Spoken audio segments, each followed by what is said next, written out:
Halo teman-teman. Eh, Malam ini aku mau. Hai.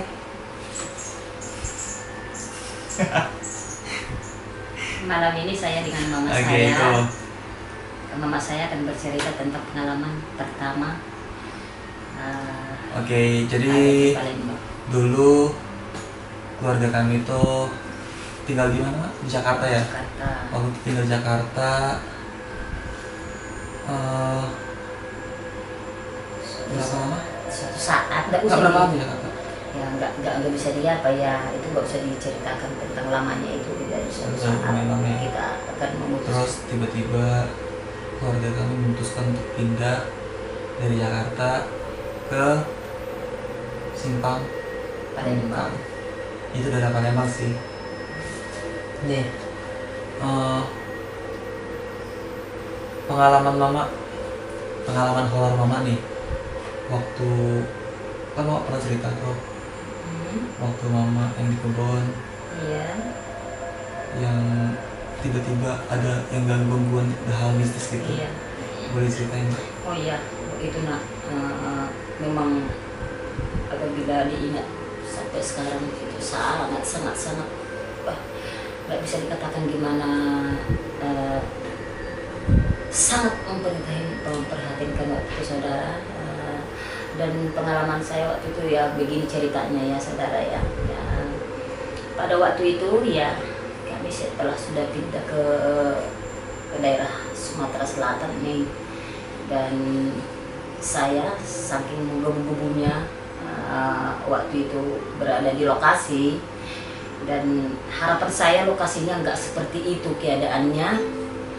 Ya ternyata setelah saya sudah sampai di lokasi, sangat jauh dari yang saya bayangkan, dan itu tak pernah timbul di benak saya dan tak pernah saya rasakan hidup seperti itu. Ya suatu saat waktu itu kami udah Mama bisa visualisasikan nggak gimana tuh tempatnya? Gimana? jauh dari orang-orang kita. Berapa jauh? Jauh karena soalnya penduduk di situ juga sangat belum di daerah tempat kita itu dulu belum ada orang nih sama sekali. Ada penduduk tapi jauh dari tempat kami itu, dan itu pun fasilitas dan jalannya Akses. itu akses jalannya itu tidak ada, gimana lah perjalanan kita berada di hutan gitu, di hutan.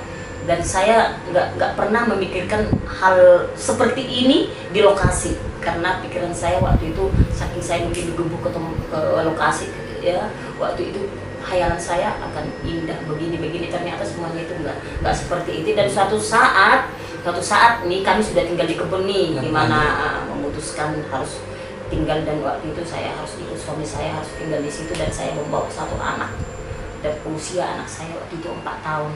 Tuh, dan abang saya. Dan waktu itu saya masih berpikir karena kita udah biasa dan anak saya waktu itu nggak pernah merasakan akan situasi hal seperti itu. Di situ saya saudara yang saya waktu itu takut, dan sering saya menangis untuk melihat anak saya karena kondisi di situ. Saya takutnya anak saya nanti nggak bisa beradaptasi dengan situasi gitu. Ya puji Tuhan waktu itu anak saya bisa beradaptasi, dan segala sesuatu fasilitas yang sangat memperhatikan waktu itu. Dan waktu suatu saat itu pernah saya agak mana berantem dengan suami. Ada ribut lah ya. Ada ribut dengan suami, tapi itu pun nggak ribut apa ya, itu hal sepele waktu itu. Dan saya waktu itu nggak berantem bagaimana, dan waktu itu kami agak nggak enak sama suami itu nggak sempat berantem, namun kami langsung saling diam gitu. Oh, diam-diaman gitu. Diam-diaman. Namun suatu waktu itu udah tiba malam, udah di malam hari waktu itu, saya udah diam, dan anak saya suami saya waktu itu mungkin mendinginkan pikiran, dia akan duduk di depan rumah.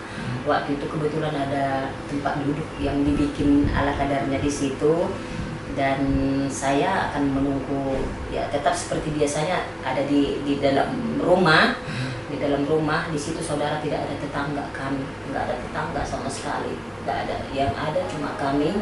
Nah, di situ satu keluarga sangat gimana, gimana sedihnya waktu pada saat itu. Andaikan apapun yang terjadi, kita tidak ada yang menolong, namun karena Tuhanlah yang menolong kita, dan penolong kita di situ, maka kita boleh ada sampai saat ini. Dan waktu itu kejadiannya udah hal itu jam 12 malam, dan saya waktu itu berpesan dengan anak saya bilang sama anak saya, nak coba lihat bapaknya masih ada nggak di luar. Ya karena waktu itu pintu posisinya terbuka semua saudara. Jadi namun anak saya udah segera melihat bapaknya, namun dia berkata ya bapak nggak ada lagi di situ. Pergi. Nah, jadi nggak tahu pergi kemana. Dan waktu itu saya bilang dengan anak saya, udahlah nak, ya udah tutup pintu. Dan anak saya menutup pintu, dan kami coba untuk anak saya ajak untuk tidur. Dan kondisi di dalam hutan saudara kan kita tidur pakai kelambu nih, udah pakai kelambu, dan kami masuk ke dalam kelambu. Dan raja itu masuk saya ke dalam kelambu, anak saya kan saya temani, dan saya tidurkan anak saya. Dan udah itu saya coba untuk menyenangkan diri, dan saya nggak hiraukan kemana bapaknya pergi, saya nggak begitu apa. Ya udah tenangkan aja, yang penting tenangkan pikiran. Waktu itu ya udah saya baru tidur nih saudara, ini anak saya tidur, dan saya waktu itu mengunci pintu saudara. Saya kunci pintunya, udah saya kunci pintunya dari dalam, dan saya coba mau tidur nih, baru saja saudara saya mau tidur waktu itu. Dan tiba-tiba di penglihatan saya ini saudara,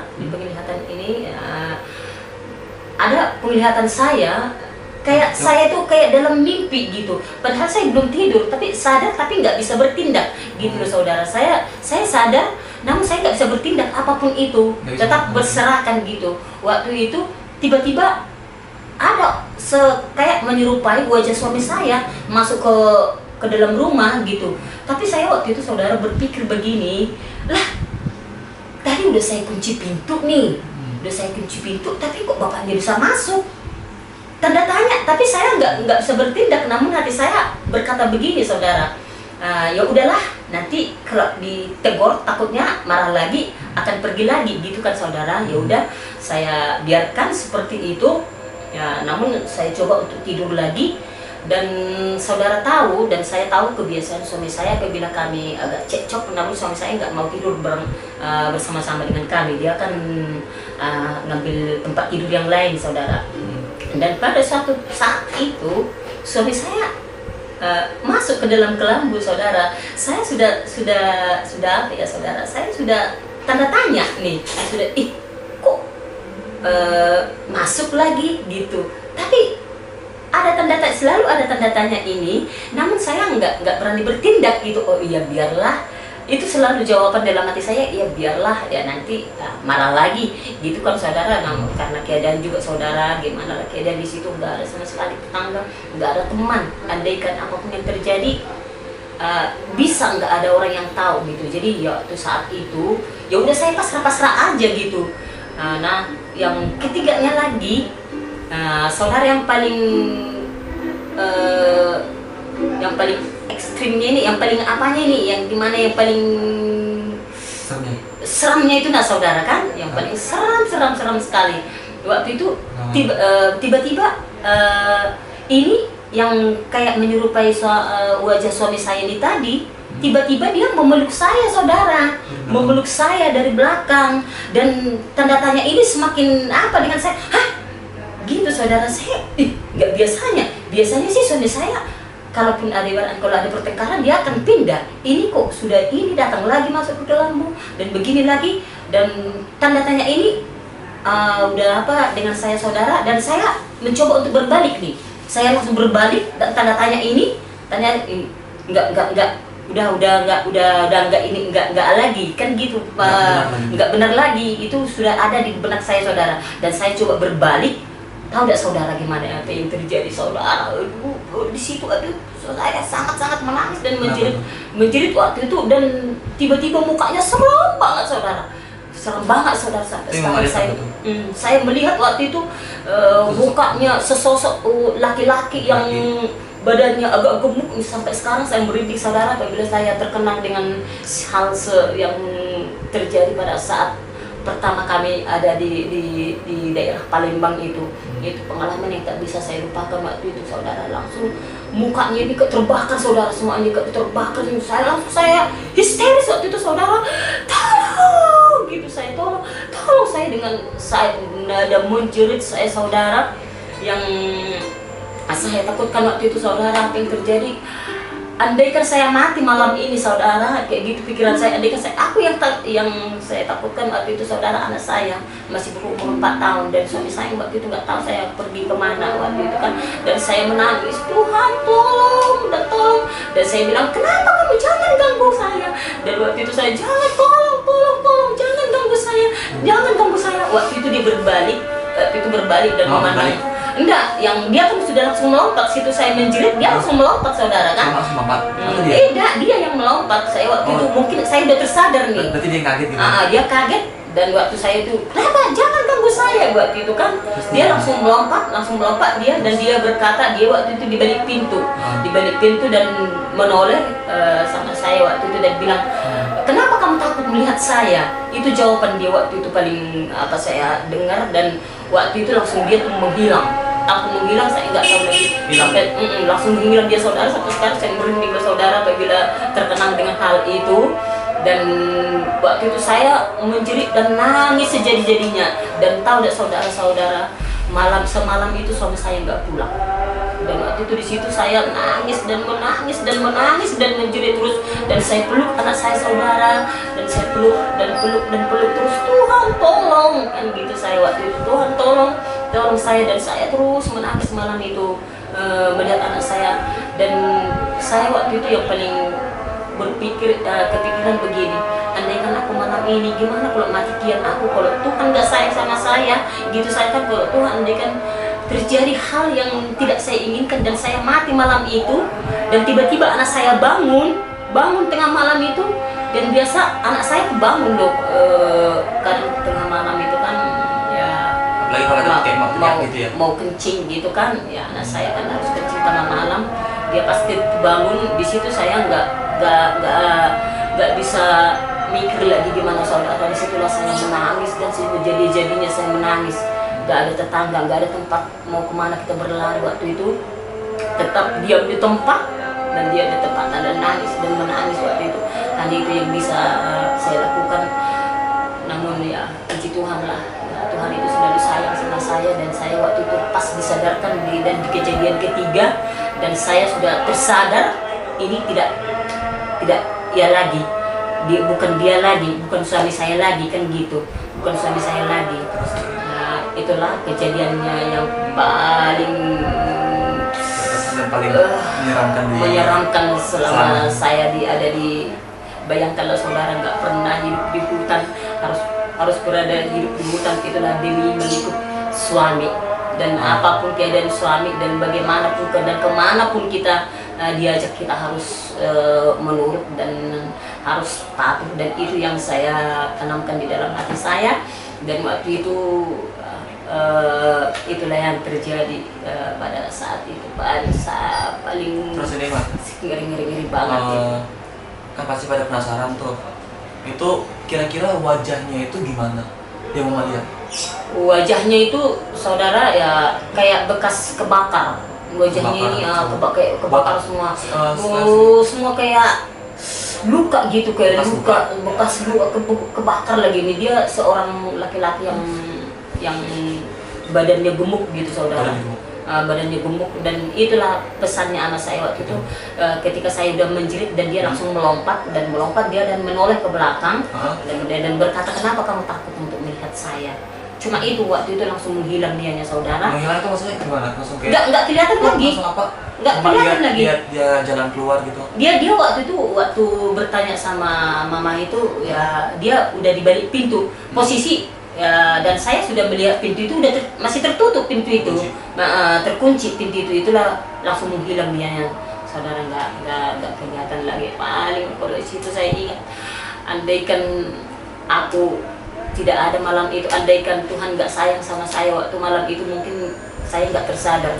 Namun ya puji Tuhan lah ya, Tuhan menyadarkan saya waktu itu dan saya boleh hidup sampai sekarang ini. Itulah cerita saya. Itulah saya dan cerita yang paling menyeramkan yang saya alami di dalam hidup. Oke, dadah. Tapi Mama masih banyak kan? Ya nanti kita ceritakan. Masih ada lagi untuk beberapa cerita lagi itu, tapi tidak menyeramkan, namun itu kejadian dan bukan hanya saya yang kalau itu bukan hanya saya yang mengalami, dan seluruh masyarakat yang ada di sana mengalami hal itu. Namun yang paling seram, yang paling pertama itu pertama saya menjalani hidup seperti itu. Pertama kali melihat situasi kita menyeramkan dan hidup juga di dalam hutan yang belantara, nggak ngerti gimana ceritanya saudara. Itu semua udah di luar apa itu. Oke, itulah saya dan cerita saya. Oke, bye. Sampai jumpa di cerita selanjutnya. Bikinlah. Kan aku belum selesai gitu loh. Ya kan nanti lagi. Iya kan? Selesai cerita langsung kayak baik gitu. Ya, ini kan. Bye. Kan itulah cerita dan yang paling apa. Nanti lagi beda ceritanya lagi kan gitu. Ya udah kalau gitu. Untuk next masih ada cerita horor lagi dari mamaku tentang kehidupan ya di sana lah, di tengah hutan sana. Buat kalian yang penasaran, jangan lupa di like, comment, and subscribe ya. Nanti kita akan upload lagi ya, mungkin seminggu 2 kali atau seminggu sekali, tergantung kita ntar buatnya gimana. Dan kebetulan karena mumpung mama saya di Jakarta, nanti akan saya usahain saya mau buat konten sebanyak-banyaknya, kayak cerita atau podcast ataupun vlog barang. Yes. Ya udah, jangan lupa like, comment, and subscribe. Bye. Thank you.